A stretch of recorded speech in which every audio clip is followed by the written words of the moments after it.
پاسداری کریں گے اور پاکستان کی خود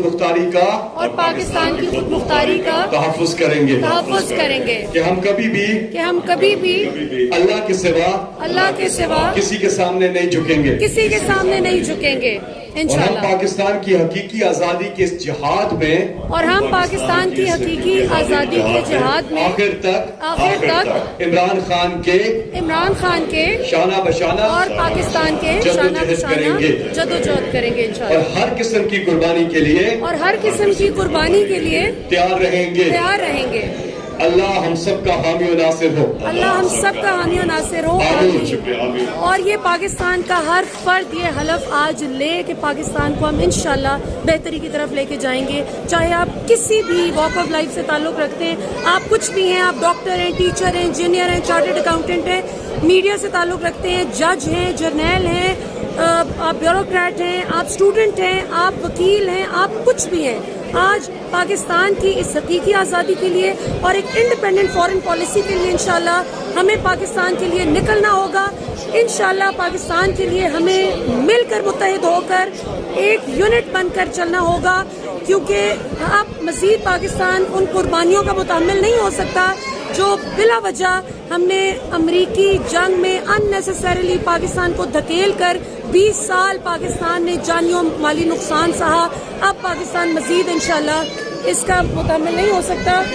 ایک بچی نعرے لگا رہی ہے عمران خان آئی لو یو، اور کچھ نعرے لگے۔ ابھی یہ ٹریڈ یونین والوں کا ایونٹ تھا جس میں خان صاحب چیف گیسٹ تھے، تو اس میں نعرے لگے خان تیرے چاہنے والے پنڈی والے، تو میں نے سوچا کہ یہ بھی بہت ایک انٹرسٹنگ نعرہ ہے اور یہ حقیقت بھی ہے، گراؤنڈ ریالٹی بھی ہے۔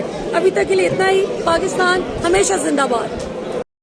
السلام علیکم پاکستان۔ ابھی آپ نے جو مجھے حلف لیتے ہوئے، عہد لیتے ہوئے دیکھا، وہ former prime minister Imran Khan صاحب نے جو حقیقی آزادی کا علم بلند کر رکھا ہے کہ ہم پاکستان کو انشاءاللہ تعالی ایک آزاد اور خود مختار فارن پالیسی دلوائیں گے، اس سلسلے کی ایک لڑی ہے جو انہوں نے شہر شہر جا کر پاکستانی عوام سے وہ عہد لیا۔ اور میں یہ سمجھتی ہوں کہ بحیثیت صحافی، بحیثیت میڈیا پرسن، سب سے پہلے تو ہمارا فرض بنتا ہے کہ ہم یہ عہد لیں۔ کیونکہ یہ ہم کوئی عمران خان کے سر پر احسان نہیں کر رہے، یہ ہم پاکستان کا جو ہم پر قرض ہے، جو اپنی مٹی کا قرض ہے، اپنے پرچم کا قرض ہے، اس کو چکانے کی ایفرٹ کر رہے ہیں کہ انشاءاللہ پاکستان میں ایک آزاد خود مختار فارن پالیسی ہو، جہاں پہ سوات میں کسی کی جرأت نہ ہو، حملہ کرنا تو درکنار، کسی کی جرأت نہ ہو کہ کوئی میلی آنکھ سے دیکھ سکے۔ سو ابھی آپ دیکھ رہے ہیں کہ اللہ معاف کرے جو رجیم چینج آپریشن ہوا، اس کی ریپرکشنز ابھی سے ہی سامنے آنا شروع ہو چکی ہیں۔ ظاہر ہے کہ جب غیرت سے آری لوگوں کو آپ بٹھا دیں گے، جن کا واحد انٹرسٹ ہے ہی ہے کہ انہوں نے اپنا چوری اور لوٹ مار کا پیسہ بچانا ہے، Y would they fight for you اور می؟ وہ تو میرے آپ کے حقوق کے لیے نہیں لڑیں گے، وہ تو اپنے کرپشن کیسز بچانے آئے ہیں اور وہی بچائیں گے۔ اب آپ کی ہم ملاقات کرواتے ہیں جی۔ اس وقت ہم F8 کچہری کے باہر موجود ہیں اسلام آباد۔ یہاں پہ شبلی فراز صاحب جو کہ former prime minister Imran Khan صاحب کے اسپیشل اسسٹنٹ بھی ہیں، اور شہباز گل صاحب کے پاس پہلے جو پورٹ فولیو تھا وہ اب شبلی فراز صاحب کے پاس ہے، تو ابھی ان سے ہم گفتگو کرتے ہیں، کیونکہ ان کو بھی عمران خان صاحب کے ساتھ ساتھ برابر کا ٹارچر کرنے کی کوشش کی جا رہی ہے، ہراس کرنے کی کوشش کی جا رہی ہے، بوگس اور جعلی کیسز بنا کر۔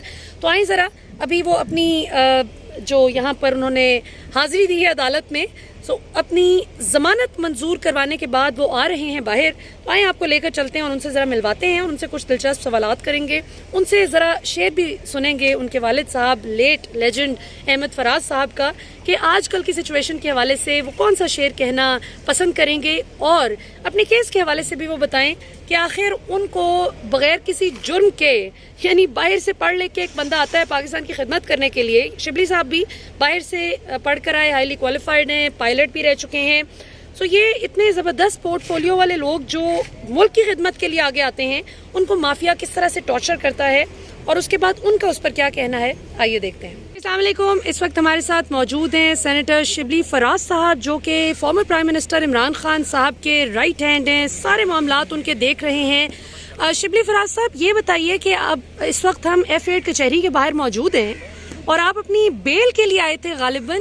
یہ کس جرم کی پاداش میں آپ کو یہاں جرم کا تو مجھے نہیں معلوم، لیکن جس طرح کہ آپ کو معلوم ہے کہ یہ ایک بہت ہی بزدل حکومت ہے جو چور راستے سے آئی ہوئی ہو وہ لوگ کبھی بہادر ہو ہی نہیں سکتے. یہ بزدل لوگ ہیں. یہ ان کا مقصد ہے خان صاحب کو انہوں نے مختلف جھوٹے کیسز بنا کے اور ان کو کچہریوں میں بلاتے رہتے ہیں، لیکن ان کا یہ خیال ہے کہ اس سے ہم فرسٹریٹ ہوں گے. ہم بالکل فرسٹریٹ نہیں ہوں گے. یہ تو ہماری ٹریننگ ایسی ہے. ہم ایک بیٹل ہارڈنڈ پارٹی بن چکے ہیں اور انشاءاللہ ابھی جو حقیقی آزادی مارچ کا جو تیاریاں ہو رہی ہیں انشاءاللہ کسی بھی دن آنے والے کچھ دنوں میں یہ جو ہے تو اب ان کی جو ہے تو جو راتوں کی نیندیں اڑی ہوئی ہیں اور یہ لوگ بالکل بوکھلا گئے ہیں. اور رانا ثناء اللہ جو کہ اپنے آپ کو بڑا ترم خان بنا کے پیش کرتے ہیں ان کی بھی حیثیت معلوم ہو جائے گی. 25 کو تو ہم تیاری سے نہیں آئے تھے، اس دفعہ ہم ان کے لیے خاص کشتے لائے ہیں. اچھا یہ بتائیں کہ عمران خان صاحب پہ تو کبھی دہشت گردی کی دفعات لگا کر پھر وہ عدالت نے خود ہی اڑا دی، پھر کبھی ان کو توہین عدالت کا مرتکب بنا کر پیش کرنے کی کوشش کی گئی. آپ کو اسپیسیفکلی کس جال میں پھنسانے کی کوشش کی گئی؟ دیکھیں یہ تو جو خان صاحب یا ان کے قریبی ساتھی ہیں ان کو بنیادی طور پہ ان کو تکلیف دینا یا ان کو ایک ہراسمنٹ کرنا، لیکن پولیس کبھی گھر آ جاتی ہے وغیرہ وغیرہ. لیکن دیکھیں بات یہ ہے کہ یہ کچھ بھی کر لیں عمران خان کو یہ سیاسی طور پہ شکست نہیں دے سکتے، اس لیے یہ اونچے ہتھکڑوں پہ اتر آئے ہیں جس میں کہ ان پہ مختلف جھوٹے مقدمات بنانے. اور آخری سوال یہ کہ آپ عمران خان صاحب کے ساتھ ویسے بھی سب سے پرانے ساتھیوں میں آپ کا شمار ہوتا ہے، اینڈ ویری ڈیڈیکیٹڈ ونز. یہ بتائیں کہ آپ ابھی ان کے ساتھ بہت کلوزلی کام کر رہے ہیں، تو سب سے آپ نے ان میں اہم خصوصیت کیا پائی؟ دیکھیں جی خصوصیات تو بہت ہیں، لیکن سچی بات ہے کہ ان جیسا میں نے نڈر انسان اپنی زندگی میں میں سمجھتا تھا کہ میرے والد صاحب بھی بہت نڈر شخصیت تھے، لیکن عمران خان میں نے دیکھا ہے کہ وہ جتنا نڈر شخص ہے اور ایک بہت سنسیئر ہے اس ملک کے لیے. اس کو اس ملک کے لوگ عوام اور وہ اس ملک کو آگے لے جانا چاہتے ہیں اور ان کو اتنی تکلیف ہوتی ہے جب وہ یہ دیکھتے ہیں کہ یہاں پہ لوگ آ کے حکمرانی کر کے ملک کو لوٹ کے اپنے آپ کو NRO دے کے چلے جاتے ہیں، پھر تیار ہو کے لوٹنے آ جاتے ہیں. باہر جائیدادیں ہیں، باہر ان کی اولادیں ہیں، تو ان کا پاکستان میں کچھ بھی نہیں ہے. یہ ہم جیسے لوگ ہیں، عمران خان جیسے لوگ ہیں جو کہ اسی ملک میں جیے مریں گے. اور عمران خان نے تو اس ملک کو ہمیشہ عزت دی ہے بہت نیشنل اینڈ انٹرنیشنل لیول پہ. اور انشاءاللہ ہم نے ہماری جو تحریک ہے وہ قانون اور آئین کے اندر ہے، اور اگر تو اس کو کسی طریقے سے پرتشدد بنایا گیا تو اس کی پوری ذمہ داری حکومت پہ ہوگی. اور یہ آپ نے بڑا سسپینس کریٹ کیا ہوا خان صاحب نے کہ میرا بڑا سیکرٹ پلان ہے. بالکل ہے، کیونکہ ظاہر ہے کہ ہم اس وقت ایک ایسے تحریک کو لانچ کرنے والے ہیں جس میں کہ ہر انفارمیشن بڑی اہم ہے اور ہر جو ہے تیاری اس کی نوک پلک ٹھیک کرنا وہ اس وقت ہم اس پہ کام کر رہے ہیں. لیکن اب ہماری تیاری مکمل ہو چکی ہے. اب صرف یہ ہے کہ ہم نے دن اپنی پسند کا چوز کرنا ہے جو کہ بہت ہی قریب ہے. تو پچھلی بار خواتین کے ساتھ، بزرگوں کے ساتھ، بچوں کے ساتھ بہت بدتمیزی کی گئی، تشدد کیا گیا، چار دیواری کا تقدس پامال کیا گیا. تو اس حوالے سے آخر میں کوئی پیغام آپ پاکستانی عوام کو دینا چاہیں جو اس بار آنا تو چاہتے ہیں لیکن خوف زدہ ہیں کہ پھر وہی نہ ہو جائے؟ دیکھیں پہلی بات تو یہ ہے کہ یہ جنگ عمران خان کی جنگ نہیں ہے، یہ پاکستان کی جنگ ہے. اور ہم نے دیکھنا یہ ہے کہ ہم نے اس ملک کے مستقبل کو کس طرح سے سیکیور کرنا ہے. وہ ان چوروں ڈاکوؤں کے ہاتھوں ہوگا نہیں. ہم نے ان کو پوری قوم نے یہ ارادہ کر لیا ہے اور جس دن ہو بھی میری ریکویسٹ یہ ہے کہ آپ آئیں. اگر آپ اس ملک کو بنانا چاہتے ہیں، اس ملک کو ان چوروں چکوں سے جان چھڑانا چاہتے ہیں جنہوں نے اس ملک کو راجواڑہ بنا دیا ہے. قانون کی عملداری صرف غریب لوگوں پر ہے، عام لوگوں پر ہے، جبکہ یہ لوگ اپنے آپ کا NRO دے کے اپنی اربوں کی چوریوں کو معاف کروا دیتے ہیں. تو یہ سسٹم نہیں چل سکتا، یہ ملک نہیں چل سکتا. اس لیے یہ ہر ایک پارٹی لائنز کے علاوہ اگر آپ PTI کے ہیں یا نہیں ہیں، یہ آپ کا ایک قومی فریضہ ہے کہ اس ملک کو آپ نے بچانا ہے اور اس میں آپ نے اپنا حصہ ڈالنا ہے، کیونکہ آنے والی جو نسلیں ہیں وہ ہمیں معاف نہیں کریں گے اگر ہم نے ان اچکوں سے، اس سسٹم سے ہم نے جان نہ چھڑائی. آپ کے والد صاحب کا بہت ہی میرا فیوریٹ شعر ہے، شکوائے ظلمت شب سے تو کہیں بہتر تھا، اپنے حصے کی کوئی شمع جلاتے جاتے.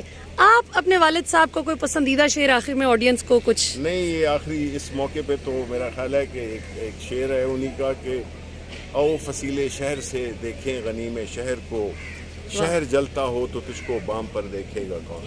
واہ کیا بات ہے شبلی فراز صاحب، زبردست. جی خواتین و حضرات، یہ تھے سینیٹر شبلی فراز صاحب